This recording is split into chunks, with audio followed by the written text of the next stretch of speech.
Praise లాడండి. ప్రభు పేరట మీ అందరికీ వందనాలు చెల్లిస్తున్నాను. ప్రార్థన చేసుకొని మరి ఈ కార్యక్రమాన్ని మనం ప్రారంభించుకుందాం. ప్రేమగల తండ్రి ప్రభువా, మీ పాదాలకు వందనాలు, స్తుతులు, స్తోత్రాలు చెల్లిస్తున్నామయ్యా. నీ ఉచితమైన ప్రేమ ద్వారా, కృప ద్వారా ఈ 3వ నెలలోనికి మమ్మల్ని ప్రవేశపెట్టి ఈ రీతిగా ప్రార్థించడానికి, నీ మాటలు వినుటకు నీవిచ్చిన గొప్ప కృపను బట్టి నీకు వందనాలు. వాక్యంలో వెళ్ళబోతుండగా వాక్యం ద్వారా మీరు మాతో మాట్లాడండి, మమ్మల్ని బలపరచండి, మమ్మల్ని సరిచేయండి. నీ మాటలను అయా మీరు మమ్మల్ని బలపరచమని ప్రార్థన చేస్తున్నాం. మీ రక్తంతో ముద్రించండి, నీ పరిశుద్ధాత్మని యొక్క అగ్ని అభిషేకముతో మమ్మల్ని నింపి అయా నీ మాటల ద్వారా మేము బలము తెచ్చుకునే కృపను దయచేయమని యేసునామమున అడుగుతున్నాం తండ్రి, ఆమేన్. హల్లెలూయా. 10 నిమిషాలు దేవుని వాక్యంలో నుండి మరి మనం ధ్యానించుకుందాం. మరి ఈరోజు ధ్యానం నిమిత్తము ఆదికాండము 6వ అధ్యాయము 8వ వచనం, అలాగే 9వ వచనం. అయితే నోహు యెహోవా దృష్టి యందు కృప పొందినవాడాయను. నోహు నీతిపరుడును తన తరములో నిందారహితుడనై ఉండెను. నోహు దేవునితో కూడా నడిచినవాడు. When we go to the earlier verses of this chapter, ఈ అధ్యాయం యొక్క ముందు వచనాల్లోనికి మనం వెళ్తే we look at the condition of man.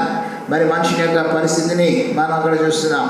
When God looked at his creation, దేవుడు తాను చేసిన మరి సృష్టిని, ప్రత్యేకించి మనుషుల్ని మరి దేవుడు చూసినప్పుడు మరి 5-6 వచనాల్లో మరి మనం చదివినట్లయితే అక్కడ అంటున్నాడు, నరుల చెడుతనము భూమి మీద గొప్పదనియు వారి హృదయం యొక్క తలంపులలోని ఊహ అంతయు ఎల్లప్పుడూ కేవలము చెడ్డదని యెహోవా చూచి తాను భూమి మీద నరులను చేసినందుకు యెహోవా సంతాపము నుండి తన హృదయములో నొచ్చుకొనెను. హల్లెలూయా. So we see the sin of man increases so great that it repented the Lord that he made man on this earth. ఈ మనిషిని యొక్క పాపము ఎంత విస్తరించిందంటే మరి దేవుడు తట్టుకోలేకపోయాడు. మరి వారి పాపమును బట్టి ఆయన మనుషులను సృష్టించినందుకు సంతాపపడి తన హృదయంలో నొచ్చుకున్నట్లుగా దేవుని యొక్క వాక్యాలు మనం చూస్తున్నాం. మరి దానికి గల కారణం ఏంటంటే man allowed sin in his life. తన జీవితంలో మనుషుడు పాపానికి అనుమతించడం మాత్రమే కాకుండా పాపానికి బానిస అయిపోయి ఇష్టానుసారంగా విచ్చలవిడిగా పాపం చేస్తూ మనుషుడు మరి తన యొక్క పాపమును మరి బాగా పెంచుకున్నట్లుగా మరి దేవుని యొక్క వాక్యంలో ప్రత్యేకించి 6వ అధ్యాయంలో మనం చూస్తున్నాం. Only one thing God seeks from man. మరి మనుషుడి దగ్గర నుండి దేవుడు కోరుకునేటువంటి విషయము, మొదటి విషయం ఏంటంటే ఎస్, మరి మనం చూసినట్లయితే దేవుడు ఒక మాట అంటున్నాడు, వారు ఏమై ఉన్నారు, నరమాతృలై ఉన్నారు అనేటువంటి మాటను దేవుడు ఆదికాండము 3వ అధ్యాయంలో మరి మనం చూస్తున్నాం. మరి దేవుడు మరి వారు నరమాతృలై ఉన్నారు అనేటువంటి మాటను మరి ఆయన పలుకుతున్నట్లుగా చూస్తున్నాం. అందుకనే మరి నరమాతృలు అంటే మరి శరీరము బలహీనమైనటువంటిది. శరీరం ఏంటండి? బలహీనమైనటువంటిది. శరీరం బలహీనమైనటువంటిది కాబట్టి మరి దేవుడు మరి మనుషుల యొక్క పరిస్థితులను ఆయన గమనించి ఆయన ఏం చేస్తున్నాడంటే మరి పాప క్షమాపణ అనేటువంటిది ఆయన మరి వారికి అనుగ్రహిస్తున్నట్లుగా మనం చూస్తున్నాం. We see when we look in the 3rd chapter of Genesis, ఆదికాండం 3వ అధ్యాయంలో మనం చూసినట్లయితే మరి మనుషుడు పాపం చేసినప్పుడు మరి యాక్చువల్గా దేవుని యొక్క మాట ఏంటంటే ఈ పండు తినమున మీరు నిశ్చయంగా ఏమవుతారు, చనిపోతారు అని చెప్పేసి దేవుడు ఆదాముతో తెలియపరిచినట్లుగా చూస్తున్నాం. అయితే దేవుడు ఏం చేశాడు? Because he is willing to forgive them. దేవుడు ఏం కలిగి ఉన్నాడండి? క్షమించే మనసు కలిగి ఉన్నాడు. Now the reason when God asked Adam, where are you?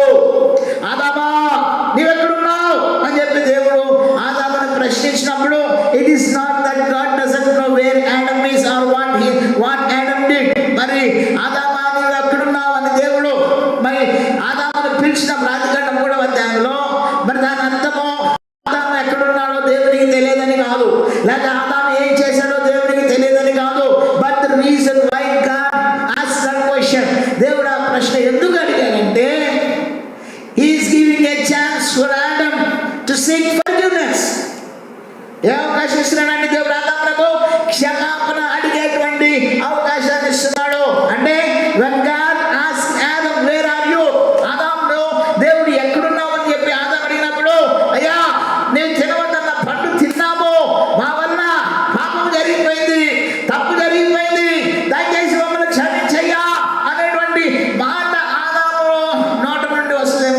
చూడడానికి దేవుడు ఆశపడ్డాడు. ఎందుకంటే తన యుద్ధకు వచ్చి వారిని ఆయన ఎంత మాత్రం ఏం చేయడు, త్రోసివేయడు. తన యుద్ధకు వచ్చి వారిని ఎంత మాత్రము ఆయన త్రోసివేయడు. కాబట్టి he was expecting repentance. దేవుడు ఏం ఆశపడుతున్నాడు? పశ్చాత్తాపం ఆశపడుతున్నాడు. మరి ఆదాము తాను చేసిన తప్పునకు పశ్చాత్తాపడి, అయ్యా నువ్వు తినవద్దన్నావు, కానీ ఈ విధంగా బాయిలో పడో, భ్రమలో పడో, మోసపోయో, ఏదో ఒకటి చేయటం, ఏదో కారణం ద్వారా మేము తినేసాం, మా ద్వారా తప్పు జరిగిపోయింది, మమ్మల్ని క్షమించయ్యా అని చెప్పేసేసి అడుగుతాడేమో అని చెప్పేసి దేవుడు ఎదురు చూస్తున్నాడు. దేవుడు ఆశపడ్డాడు. కానీ ఆదాము తప్పు ఒప్పుకోవడానికి బదులు, పాపాన్ని ఒప్పుకోవడానికి బదులు ఏం చేశాడు? ఆయన తప్పుకోవడానికి చూశాడు. ఇదిగో నేను తినలేదు, నాతో ఉండడానికి నేను ఇచ్చిన ఈ స్త్రీ ఆ చెట్టు ఫలములో పని తెచ్చి నాకు ఇయ్యగా నేను తిన్నానే తప్ప నేను నా అంతటా నేను కోసుకొని తినలేదని చెప్పి నేరాన్ని అవ్వ మీద దోశాడు. సరే అవ్వని అడిగాడు, అవ్వా నువ్వు చేసిన పని ఏంటి అంటే, అయ్యా సర్పము మాల మోసపోయి నేను తినేశాను, నన్ను క్షమించయ్యానే మాట ఆమె నోటి నుంచి రాలా. ఆమె కూడా సర్పం మీదకు తోసేసి చేతులు తుడుచుకోవడానికి, చేతులు కడిగేసుకోవడానికి ప్రయత్నించింది. అర్థమవుతుందండి? God is seeking repentance. దేవుడు ఏం ఆశపడుతున్నాడు? పశ్చాత్తాపం ఆశపడుతున్నాడు. Yes, we are humans. మనం ఏమై ఉన్నామండి? నరమాత్రులమై ఉన్నాము. మనం నరమాత్రులమని ఆయనకు తెలుసు. మనం నరమాత్రులమని ఆయనకు తెలుసు కాబట్టి ఆయన ఏం చేస్తున్నాడు?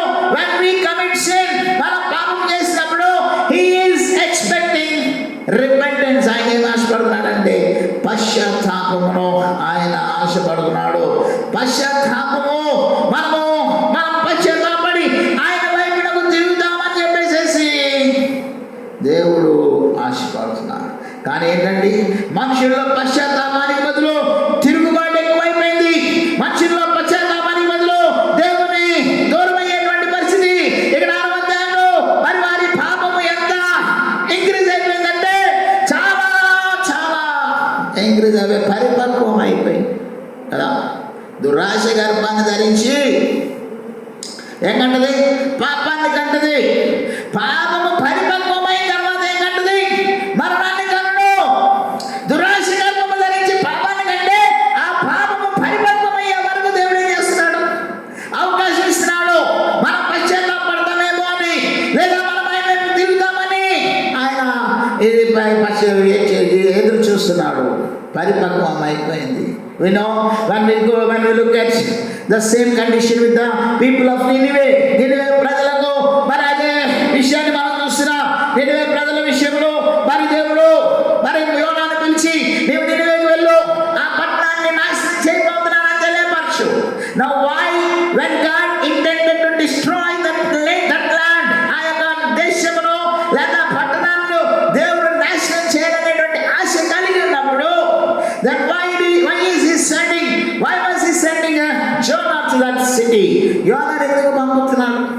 One last chance. ఎందుకంటే ఇంకొక అవకాశం. God sought that they would turn by themselves. దేవుడు వారు తమను తాము తిరుగుతారనుకున్నారు, కానీ పాపం భయంకరమైపోయింది.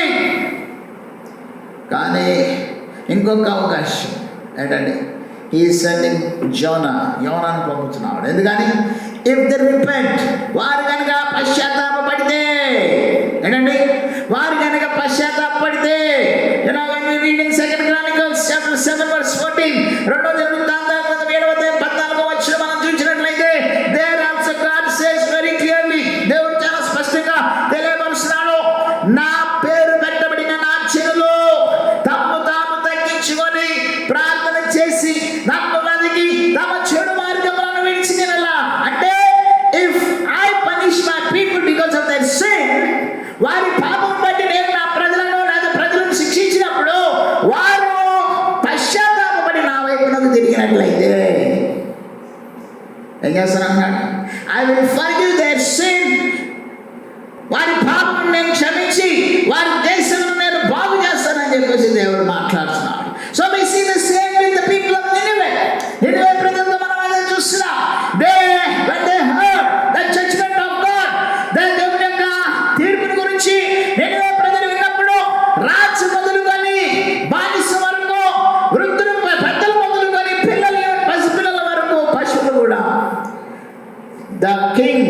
Ordered fasting. రాజు ఏం చేశాడండి? ఉపవాసాన్ని ప్రకటించాడు. ఉపవాసంతో దేవుని సన్నిధిలో పశ్చాత్తాపడ్డాడు. పశ్చాత్తాపడినప్పుడు దేవుడు తాను చేయాలన్న కీడు చేయక మానెను. హల్లెలూయా. ఏమైందండి? when they repented, వారు దేవుని వైపునకు తిరిగినప్పుడు నినివే వారు తమ చెడు నడతలను మానుకొనగా వారు చేయించిన క్రియలను దేవుడు చూచి పశ్చాత్తాపతుడై వారికి చేయదని తాను మాట ఇచ్చిన కీడు చేయక మానెను. హల్లెలూయా. God is seeking. God is not seeking destruction. దేవుడు నాశనమును కోరుకోవట్లేదు.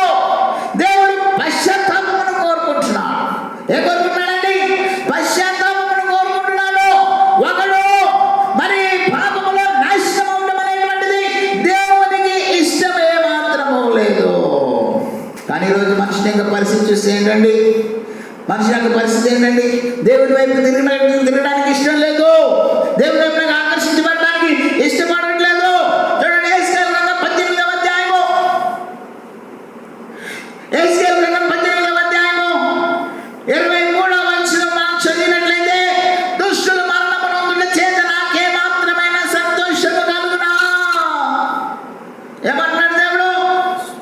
దుష్టులు మరణమునందుట చేత, దుష్టులు మరణం లేని పాపులు మరణమునందుట చేత నాకే మాత్రమైన సంతోషము కలుగునా. వారు తమ ప్రవర్తనను దిద్దుకొని బ్రతుకుంటే నాకు సంతోషము. ఏంటంటే దేవునికి సంతోషం? నీ పాపాన్ని బట్టి నేను శిక్షించడం దేవునికి సంతోషం కాదు. నీ పాపాన్ని బట్టి ఆయన చాటన ఏడుస్తున్నానని చెప్పి దేవుడు తెలియపరుస్తున్నాడు.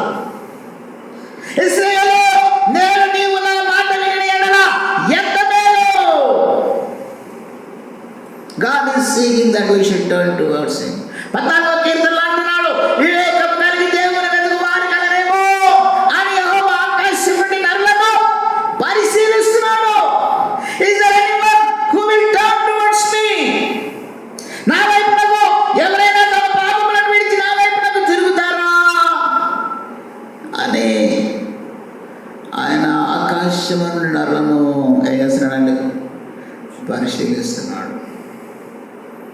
ఆకాశం నుండి నరులను పరిశీలిస్తున్నాడు. దుష్టులు మరణించిన ద్వారా, అంటే జలప్రలయం ద్వారా దేవునికి సంతోషం కాదు కలిగింది. జలప్రలయం ద్వారా దేవుడు ఆ యొక్క నోవకాలంలో మన తర్వాత చూసినట్లయితే for 40 days and nights, 40 పగళ్ళు 40 రాత్రులు ప్రచండమైనటువంటి మరి వర్షము కురిసింది. భూమి మీద ఆకాశం తుమ్ములు పడ్డాయి. నీళ్లు ఆకాశం నుండి నీళ్లు కుమ్మరించబడ్డాయి. భూమి కొండలు అన్నీ మునిగిపోయి జలమయమైపోయి సమస్త జీవరాశి చనిపోయింది. అంటే ప్రాణం కలిగిన ఆ ఓడలో ఉన్న వారు తప్ప మిగతా వాళ్ళందరూ. ఎందుకని? ఆయన క్రూరత్వం బట్టి కాదు, మనుషుల యొక్క దుష్టత్వమును బట్టి ఎంతో సహించి చివరికి దేవుడు ఆ యొక్క నిర్ణయం తీసుకున్నట్లుగా చూస్తున్నాం. God will never punish immediately. వెంటనే దేవుడు శిక్షించడు. కొన్ని సందర్భాల్లో మనం చూస్తున్నాం, లైక్ అననీయ సప్పిరాలు వారు అబద్ధం ఆడారు. అక్కడికక్కడే ఏమైపోయారు? చనిపోయారు. దేని కొరకు? To teach the church. సంఘానికి బోధించినట్టు, బోధించబడిన సంఘము నేర్చుకున్నట్లు దేవుని ఎదుట, పరిశుద్ధాత్మ ఎదుట అబద్ధం ఆడకూడదు అనేటువంటి విషయం సంఘమునకు నేర్పుట కొరకై ఆ విధంగా జరిగింది. కానీ God is not seeking destruction. You know, when God visited Abraham, దేవుడు అబ్రహాం ఆదికాండం 18వ అధ్యాయంలో మరి ముగ్గురు మనుషులుగా ఆదామునకు అబ్రహామునకు ఎదురైనప్పుడు అబ్రహామును ఆశీర్వదించి మీ దగ్గరికి సంవత్సరం నేను మరలా వస్తాను, అప్పుడు సారా కుమారుడు కలుగును అని చెప్పేసి ఆశీర్వదించి వెళ్ళిపోదండి అబ్రహాం అలా వెళ్తాడు. దేవుడు అంటాడు, అబ్రహామునకు నేను చేయలేదు నేను దాచుతున్నా అని, ఇలా నిన్నే పట్టినది సొదొమ గొమొర్రా పట్టణాన్ని నాశనం చేయడానికి వెళ్తున్నానని చెప్పకండి అబ్రహాం ఎత్తిలాడతాడు. అయ్యా అక్కడ 50 మంది నీతిమంతులు ఉంటారేమో, ఏమంటున్నాడు దేవుడు? ఆ 50 మందిని పక్కకి దోసి నీళ్ళు నాశనం చేస్తాను అంటున్నాడు. ఆ 50 మంది నిమిత్తము నేనేం చేస్తాను? I will spare that city. ఆ పట్టణాన్ని నేనేం చేస్తాను? నాశనం చేయను. అబ్రహాము అన్నాడు, అయ్యా మరి అంటే ఆ మాట అని దేవుడు ఇంకా ముందుకు వెళ్తున్నాడు నాశనం చేయడానికి. అంటే అబ్రహాంకి అర్థమైపోయింది అక్కడ 50 మంది లేరురా అని. సరే అబ్రహాం అన్నాడు, అయ్యా 40 మంది ఉంటే, అబ్రహమా 40 మంది ఉంటాం కూడా ఆ పట్టణాన్ని నేను చేయను, నాశనం చేయను అని చెప్పి మళ్ళీ ముందుకు వెళ్తున్నాడు. మళ్ళీ అబ్రహాంకి అర్థమైందండి ఏమన్నా అక్కడ 40 మంది కూడా, ఎందుకని 40 మంది ఉంటే నాశనం చేయను అన్నాడు కదా. సో 40 మంది ఉంటే దేవుడు ఏం చేసేవాడు? వెనక్కి తిరిగేవాడు. కానీ వెనక్కి తిరిగేలా మళ్ళీ వెళ్ళిపోతున్నాడు. అబ్రహాంకి అర్థమైంది 40 మంది కూడా లేరురా, అయ్యా 30 మంది. దేవుడు అన్నాడు 30 మంది ఉంటే అని మళ్ళీ ముందుకు వెళ్తున్నాడు. 20 మంది. మళ్ళీ దేవుడు 20 మంది ఉంటే నాశనం చేయని మళ్ళీ ముందుకు వెళ్తున్నాడు. చివరికి ఆయన అంటున్నాడు, ప్రభువు కోపపడినడలా నేను ఇంకొక మారే మాట్లాడేదను, ఒకవేళ అక్కడ 10 మంది కనపడుతురేమో అని అంటే ఆ 10 మందిని బట్టి నాశనం చేయము. ఇంకా అబ్రహాము తెగించలేదు. If there is righteousness found, నీతి అనేటువంటిది కనపడితే దేవుడు దాన్ని నాశనించాడు. ఇప్పుడు ఈ సొదొమ గొమొర్రా పట్టణాల గురించి మనం చూసినట్లయితే, అబ్రహామును బట్టి దేవుడు లోతును అతని భార్యను అతని 2 కుమార్తెలను కాపాడాలనుకొని వారిని ఆ యొక్క ఊరు నుండి బయటికి లాక్కొచ్చేశాడు. అలాగే ఈ యొక్క జలప్రలయంలో ఈ నోవహు కుటుంబాన్ని మనం చూసినట్లయితే మరి దేవుడు మరి నోవహు నీతిపరుడును తన తరముల నిందారహితుడైండను కాబట్టి మరి God didn't want to destroy Noah along with others. ఇతరులతో పాటు నోవాను నాశనం చేయాలనుకోలేదు. ఆయన ఏం చేశాడు? Okay Noah, as the one find thou hast found favor in my sight, నీవు నా దృష్టిలో కృప పొందినావు కాబట్టి make for thyself and నీ కొరకు నీవు ఒక ఓడను సిద్ధపరచుకో అని చెప్పి ఓడను నోవహు సిద్ధపరచుకొని ఆ ఓడలోనికి ప్రవేశించాడు. ఈ ఓడను సిద్ధపరిచినప్పుడు నోవహు సువార్తను ప్రకటించాడు. ఏమని? నోవహు ఓడ కట్టినప్పుడు ఓడలు లేవు. ఏమి లేవండి? ఓడలు లేవు. అసలు జలప్రలయం లేదు. ఎందుకంటే when we read in 2nd chapter of Genesis, ఆదికాండం 2వ అధ్యాయంలో మనం చూసినట్లయితే 5వ వచనం అంటున్నాడు, దేవుడైన యెహోవా భూమి మీద వాన కురిపించలేదు. ఏం కురిపించలేదు? వాన కురిపించలేదు. సో ఈ జలప్రలయము ఇవన్నీ వారికి తెలియదు. అందుకనే మరి నోవహేమో ఆ వాడు కూడా ఎక్కడ సముద్రం దగ్గర నది దగ్గర కాదు, ఎక్కడ కడుతున్నాడు? కొండపైన కడుతున్నాడు. కొండపైన కడుతుంటే చూసిన జనాలందరూ ఏంటయ్యా కొండ మీద ఏం చేస్తున్నావు? ఈ గోళాలన్నీ తీసుకెళ్తున్నావు, చెక్కలు తీసుకెళ్తున్నావు, ఏంటి అక్కడ తయారు చేస్తున్నావు ఏంటి అదంటే దేవుడు ఇలాగా సృష్టి అందరినీ నాశనం చేసేస్తాడంట అని నోవహు ప్రకటించే ఉంటాడు. ఎందుకంటే 2 రోజుల్లో సృష్టి కట్టేలేదు నా ఓడని. చాలా దినాలు పట్టింది. అన్ని దినాలు ఆయన ప్రకటిస్తున్నాడు. జనాలు హేళన చేస్తున్నారు. సొదొమ గొమొర్రా పట్టణాలు వారు హేళన చేశారు. They did not hearken to the voice of the Lord. దేవుని యొక్క స్వరమును, దేవుని యొక్క సువార్తను వారు వినలేదు కాబట్టి ఏంటంటే వినలేదు కాబట్టి నాశనం అయిపోయారు. నినివే ప్రజల్లాగా వారి దేవుని వైపు తిరిగి ఉంటే దేవుడు తాను చేయాలనుకున్న కీడేం చేస్తాడండి? చేయకోకుండా ఆగిపోతాడు. దాన్ని చేయాలనుకున్న ఎప్పుడు నువ్వు పశ్చాత్తాపడితే గాడ్ ఈజ్ సీకింగ్ రిపెంటెన్స్. దేవుడు ఏం ఆశపడుతున్నాడండి?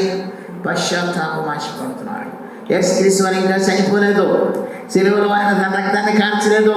But they brought a woman who was caught in adultery, వ్యభిచారంలో పట్టబడినటువంటి స్త్రీని వారు ఆయన దగ్గరికి తీసుకొని వచ్చారు. ఈమె వ్యభిచారంలో పట్టబడింది. According to the law of Moses, మోసే మాకిచ్చిన ధర్మశాస్త్రం బట్టి ఆమెను రాళ్ళతో కొట్టి చంపాలి. What do you say? నువ్వేమంటావు? ధర్మశాస్త్రం రాళ్ళతో కొట్టమంది కాదు, కొట్టేమన్నాడా? కొంతమంది అంటారు, వేర్ ఈస్ ద మ్యాన్? వ్యభిచారంలో పట్టబడ్డ స్త్రీని తీసుకొచ్చాడు, కానీ ఆ స్త్రీ ఎవరితో వ్యభిచారం చేస్తుందో ఆ మనుషుడు పురుషుడు అక్కడ, ఆ పురుషుడు లేడని వదిలేశారు అనుకుంటారు. నో, కాదండి. The lord has seen her repentance.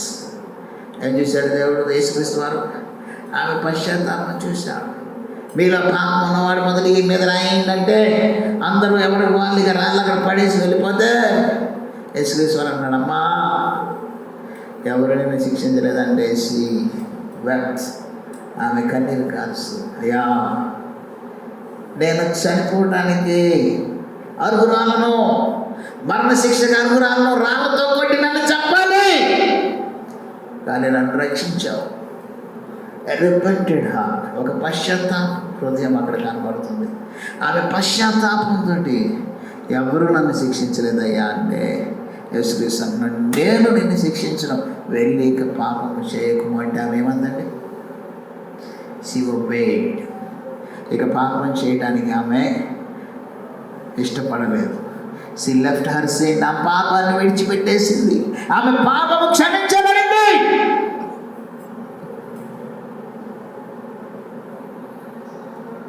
Repented heart. శిలువ మీద ఉన్న ఇద్దరు దొంగలు, ఒకడు అన్నాడు గర్వంతో, నువ్వు దేవుని కుమారుడు అయితే నిన్ను నువ్వు రక్షించుకొని మమ్మల్ని రక్షించవచ్చు కదా. కానీ ఇంకోడు అంటున్నాడు, అయ్యా నీ రాజ్యముతో నీవు వచ్చినప్పుడు నన్ను జ్ఞాపకం చేసుకో అని అంటే యేసుక్రీస్తు ఏమన్నాడు? బతికినంతకాలం దోపిడీలు దుర్మార్గాలు చేసుకుంటూ బతికి లాస్ట్ మూమెంట్లో అడుగుతావురా అన్నాడా? తన యుద్ధకు వచ్చి వారిని ఆయన ఎంత మాత్రమో త్రోసి వేసేవాడు కాదు. ఆయన అన్నాడు టుడే, ఎందుకంటే తెలుసు ఈరోజే చనిపోతాడని తెలుసు. Today thou shalt be with me in paradise. నేడు నీవు నాతో కూడా పరదేశంలో. Repented heart. పోయిన వారం మనం చూసాం, God will not despise a repentant heart. దేవా వీరికి నలిగిన మనసే నీకు ఇష్టమైనటువంటి బలులు అని, విరిగిన మనసే దేవునికి ఇష్టమైన బలులు. దేవా వీరికి నలిగిన హృదయమును నీవు అలక్ష్యము చేయవు. O Lord, thou will not despise a repentant heart, a broken heart. Repentance is what God is seeking, not any other thing. కాబట్టి ప్రేమైన దేవుని బిడ్డలారా, ఆదాము హవ్వలు పశ్చాత్తాపడలేదు, సొదొమ గొమొర్ర ప్రజలు పశ్చాత్తాపడలేదు, నోవహు కాలంలో ప్రజలు పశ్చాత్తాపడలేదు. ఆదాము హవ్వలు వెలివేయబడ్డారు, మరణానికి అప్పగించబడ్డారు. సొదొమ గొమొర్ర ప్రజలపై అగ్నిగంధక వర్షం కురిసి ఆ పట్టణంలో ఆ ప్రజలను నాశనం చేశారు. నోవహు కాలంలో వారు విధేయులు అవ్వకపోవడం, వారు పశ్చాత్తాపడకపోవడం, వారి జలప్రలయంతో దేవుడు వారిని నాశనం చేశారు. ఈరోజు నువ్వు అనుకుంటున్నావేమో, వారి వల్లే నువ్వు అనుకుంటున్నావేమో, నన్నేం చేయలేడు, ఎవరు ఏం చేయలేరు. దేవుడు జాలి చూపిస్తున్నాడు, అవకాశం ఇస్తున్నాడు. ఇకనైనా నువ్వు ఆయన వైపు తిరుగుతావని, ఇకనైనా నువ్వు ఆయన యుద్ధకు వస్తావని ఆయన నీ పైన కనికరము చూపుతున్నాడు. విలాప వాక్యాల్లో యెర్మీయా అన్నాడు, యెహోవా కృపగలవాడు, ఆయన వాత్సల్యత ఎడతెగక నిలిచినది కనుక మనము నిర్మూలము కాలేదు. అంటే పాపం చేస్తున్నా ఎందుకు నీ మీద శిక్ష రావట్లేదు? ఎందుకు నీవు నిర్మూలం కావట్లేదు? ఎందుకంటే ఆయన కృపగలవాడు, ఆయన వాత్సల్యత ఎడతెగక నీ ఎడల చూపుతున్నాడు కాబట్టి, నీ ఎడల వాత్సల్యత చూపుతున్నాడు కాబట్టి నీవు నిర్మూలం కాలేదు. కాబట్టి ప్రియమైన దేవుడు బిడ్డారా, ఆయన ఏం చేయలేకో, ఆయన చేతగాకో కాదు, ఆయన ఏం చేయలేక, లేదంటే ఆయనకి చేతకాక కాదు, నువ్వు మారాలనే ఆశ, నీవు మారాలనే ఆశ, నీవు మార్పు చెందాలనే ఆయన ఆశపడుతున్నాడు. యెహెజ్కేలు గ్రంథంలో మనం చూసాం కదా, దుష్టుడు తన యొక్క దుష్టుడు మరణం నొందుట చేత నాకేమాత్రమైన సంతోషము కలుగునా, వారు తమ ప్రవర్తన దిద్దుకొని బతుకుటే నాకు సంతోషము. యెహెజ్కేలు గ్రంథం 18:32 మరణము నొందువాడు మరణము నొందుటను బట్టి నేను సంతోషించేవాడను కాను. ఏంటండి? మరణము నొందువాడు మరణము నొందుటను బట్టి నేను సంతోషించేవాడను కాను. కావున మీరు మనస్సు త్రిప్పుకోండి, మీరు మనస్సు త్రిప్పుకోండి, అప్పుడు మీరు బ్రతుకుదురు. ఇదే ప్రభువు యెహోవా వాక్కు. ఎవరు అన్నాడు? మనస్సు త్రిప్పుకోండి, మారు మనసు పొందుడి. In Acts chapter 2, the crowd asked Peter, అపోస్తలుల కార్యాలు 2వ అధ్యాయంలో ఆ యొక్క జన సమూహము పేతురుని అడిగారు, అయ్యలారా రక్షణ పొందడము మేమేమి చేయాలి? ఏమడిగారండి? రక్షణ పొందడం మేమేం చేయాలి?